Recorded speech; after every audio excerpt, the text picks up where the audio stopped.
Сәлем достар, менің атым Диана, менің каналыма қош келдіңіздер. Бүгін сіздермен үй жағдайында гранула жасап үйренетін боламыз. Бізге ең алдымен овсянка қажет болады. Овсянка болмаса, оның орнына геркулес пайдалансаңыздар да болады. Ең алдымен ыдысымызға салып аламыз овсянканы, және де оның үстіне қосатын салмаларымызды дайындаймыз.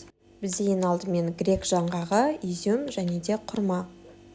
Барлығын видеода көрсетілгендей етіп, бөліктерге бөліп шығамыз. Сіздер басқа да дәндерді қоссаңыздар болады. Мысалы, миндаль, кунжут. Сіздердің үйлеріңізде қандай дән бар, соны қоса бересіздер. Гранулаға қажетті қоспалардың барлығын видеоның астына жазып кететін боламын. Сол жерден көрсеңіздер болады. Барлығын жақсылап турап болғаннан кейін овсянканың үстіне салатын боламыз. Оның үстіне орех саламыз. Алдын ала майда бөліктерге бөліп алған болатынмын. Келесі біз асқабақтың тұқымдарын қосамыз, яғни тыквенные семечки қосамыз. Жақсылап бір келке етіп араластырып шығамыз.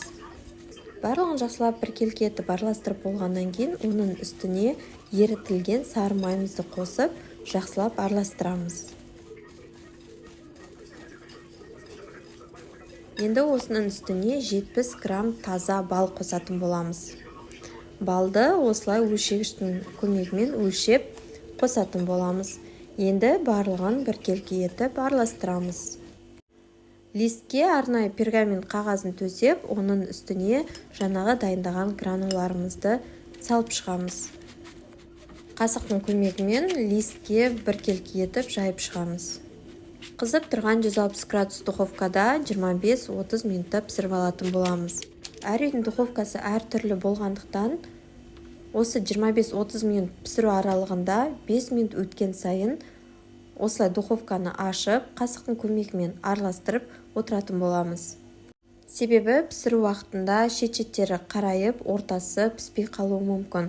Сол себептен міндетті түрде 5 минут немесе 10 минут аралығында қасықтың көмегімен араластырып отырамыз.